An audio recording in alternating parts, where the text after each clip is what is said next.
Hello everyone, and welcome back to English with Aditya. Today, I have got a grammar lesson for you.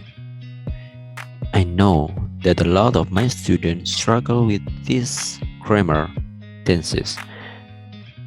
And take a look at this.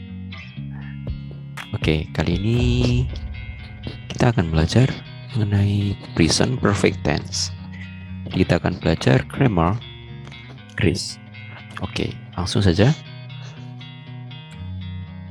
Present perfect tense, penggunaannya digunakan untuk menyatakan aktivitas atau perbuatan atau tindakan yang telah terjadi di masa lampau. Jadi tindakan sudah di masa lampau dan tidak jelas keterangan waktunya. Jadi nanti kita akan belajari kenapa tidak jelas waktunya. Yang kedua, menyatakan aktivitas yang telah dikerjakan secara berulang-ulang. Aktivitas atau tindakan atau perbuatannya sudah dilakukan secara berulang-ulang. Dan pada saat perbuatan itu dibicarakan atau kegiatan atau tindakan itu telah selesai dilakukan. Nah, di sini kita menggunakan time signal, yaitu for dan since. For untuk selama dan since artinya sejak. Jadi keterangan waktu yang spesifiknya menggunakan kata for dan since. Dan rumusnya adalah untuk kalimat positif, pernyataan positif. Untuk verbal kita menggunakan subject plus have atau has, disesuaikan singular atau plural.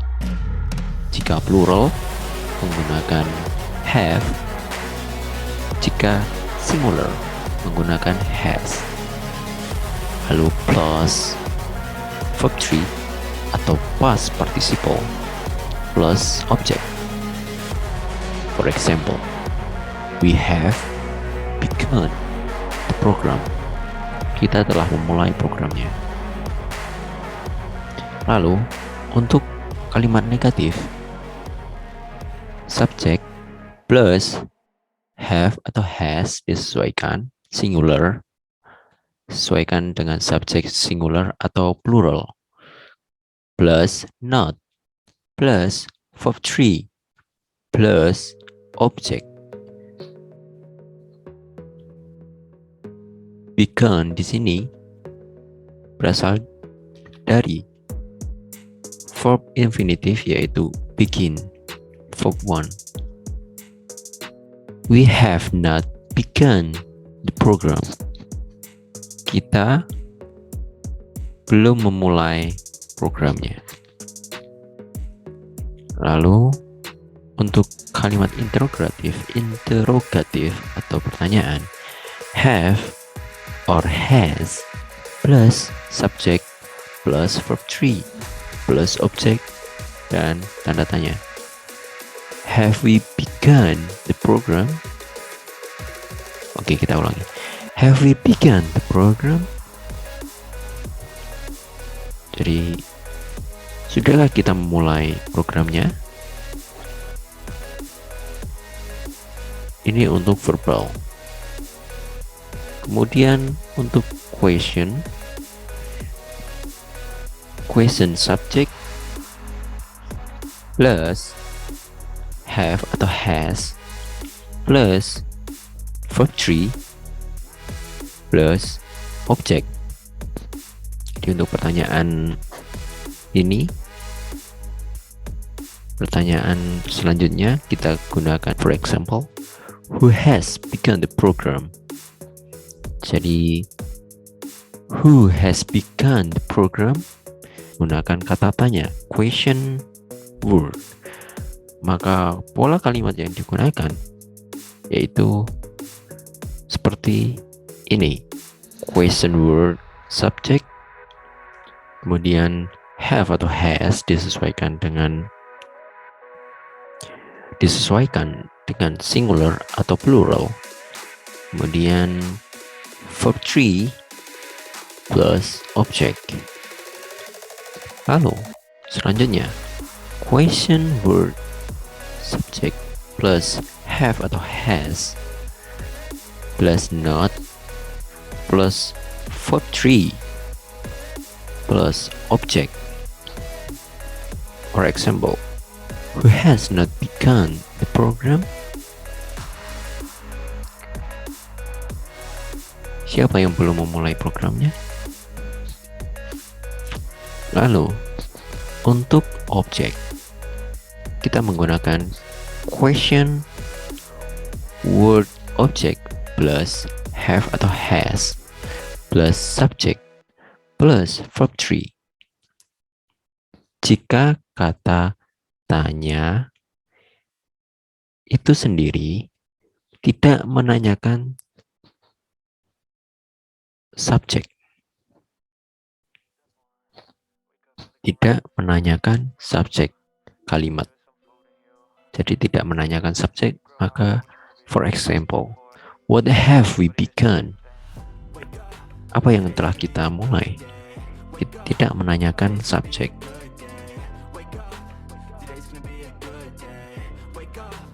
Namun, untuk yang atas, kita menanyakan subjek menggunakan who. Dan kemudian kita menggunakan non-verbal, kalimat positif, subject plus have atau has plus been plus see.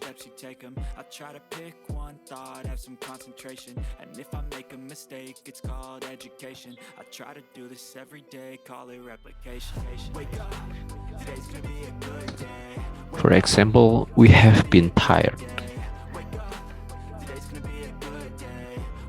Skip aja lah ya. Kedua, we have not been tired. Have we been tired?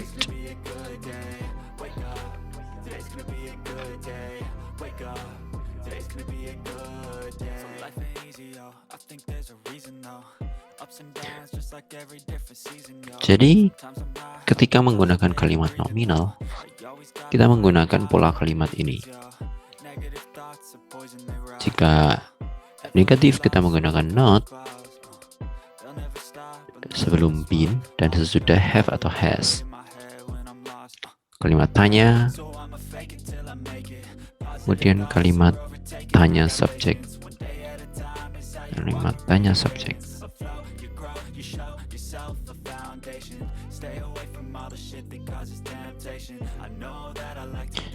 Oke, catatan, perhatikan aturan penggunaan have atau has. Jika yang dikenai subjeknya adalah he, maka dia menggunakan has. Pun juga she, dia menggunakan has. Ataupun it, dia juga menggunakan has. Kemudian have, ini untuk subjeknya they. We juga menggunakan have. I menggunakan have. You menggunakan have. Untuk vocabularies-nya, number 1, kita gunakan accept, artinya menerima. Lalu accompany, menemani. Activate, mengaktifkan. Lalu achieve, mencapai. Acquire, memperoleh. Dan untuk letter, itu noun, kata benda, artinya surat. Brother, saudara. Cell phone, itu HP, kata benda. Achievement, nah di sini ada achieve, di sini ada achievement. Jika kata kerja verb diikuti dengan meng, ya, ini berarti dia menjadi sebuah yang artinya prestasi dari kata capaian. Mencapai jadi prestasi atau pencapaian lah, kata benda. Kemudian language, bahasa, kata benda. Ablaze, berkobar. Sad, sedih atau galau. Ini kita masuk ke adjective atau kata sifat. Present, hadir. Easy, mudah. Difficult, sulit. Oke, scaffolding. Berikut ini contoh penggunaan present perfect tense dalam percakapan sehari-hari. Oke, Nuril, have you accepted a letter? Feby, no, I have not accepted a letter. Nuril, who has accepted a letter? Feby, Nadia has accepted a letter. Nuril, what have you accepted? Feby, I have accepted your love. Oke, kita artikan. Nuril, sudahkah kamu menerima letter, suratnya? Jadi di sini kita menggunakan have karena dia you.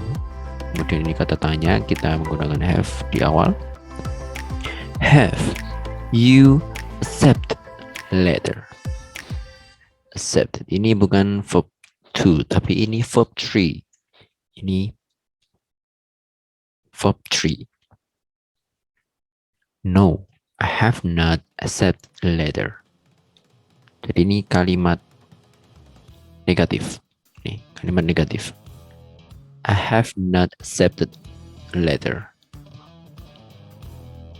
Jadi ketika ada kalimat tanya, kita bisa menjawabnya dengan yes atau no. Jika no, maka kita tambahkan not setelah have, sebelum verb 3. Kemudian Nuril menanyakan lagi, who has accepted the letter? Siapa yang telah menerima suratnya? Nah, who di sini, who yaitu menanyakan tentang subjek. Jika menanyakan tentang subjek, maka dia menggunakan pola ini. Who has accepted the letter? Oke, paham ya? Jadi ini ada perbedaan. Jika dia menanyakan subjek, biasanya menggunakan who, dia menggunakan pola ini. Verb 3 itu setelah has, sedangkan verb 3 setelah subjek untuk yang menanyakan tanpa menanyakan subjek atau question word object di sini. What have we begun? Apa yang telah kita mulai? Apa yang telah kita mulai? Bukankah itu tidak menjelaskan tentang subjek?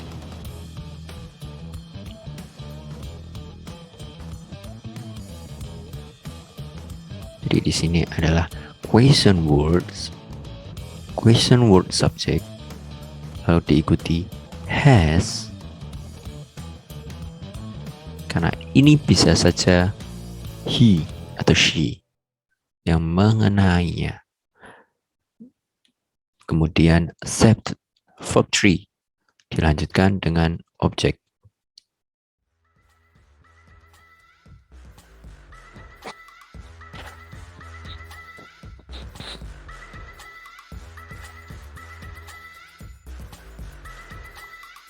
Feby kemudian menanggapi, Nadia has accepted the letter. Jadi ini adalah subjek. Subjeknya adalah she, dia. Lalu diikuti has, karena dia tadi. Lalu accept, verb 3. Lalu diikuti oleh objek letter. Nuril bertanya lagi, what have you accepted? Nah, what have you accepted? Jadi di sini tidak menanyakan tentang subjek, menanyakan tentang objek. Apa yang telah kamu terima? Apa yang telah kamu terima? Jadi isinya apa? Isi dari suratnya itu apa? Apa yang sudah kamu itu adalah Feby. Ya, di sini saling berinteraksi langsung. What have you accepted? Di sini ada you, ya, karena ini what have you accepted, tidak menanyakan subjek. Jadi di sini ada subjek di pola kalimat. Question word, kemudian has, kemudian subject, kemudian verb 3. Feby menjawab, I have accepted your love. Oke, aku telah menerima surat cintamu. Begitu katanya. Dan di sini I have bukan I has, karena plural. I sebagai plural. Have accept. Ini berarti verb 3. Lalu dilanjutkan oleh your love, object. Oke. Buatlah dialog dengan menggunakan present perfect tense. Oke, di sini ada sebuah kalimat kosong. Jadi dibuatlah dialog menggunakan present perfect tense. Ya, dengan pola kalimat seperti ini. Bisa menggunakan vocab ini atau kalian explore, improvement sendiri. Di sini ada percakapan Emi Rani. Jadi dua orang di sini. Oke. Dan ini kalimat tanya interrogatif. Ini kalimat negatif pertanyaan. Kalimat negatif atau not. Di sini not. Di sini question, ya, bisa have has. Kemudian ini subject plus, berarti dia question word subject, dia menanyakan kalimat tanya yang menanyakan subject. Jadi buatlah pertanyaan question word itu menggunakan who, kemudian plus kalimat positif seperti contoh yang atas tadi, kemudian question object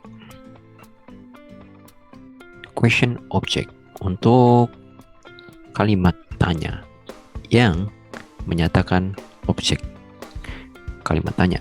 Jadi bisa what, where, when,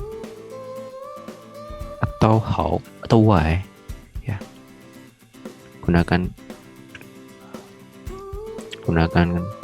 kata tanya tersebut.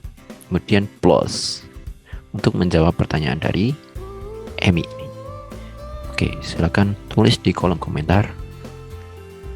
Jadi sebelum kita lanjut, silakan tulis di kolom komentar mengenai ini saja. Kalau ingin menjawab ini, silakan. Ini ada arahan untuk complete sentence with any appropriate time expression.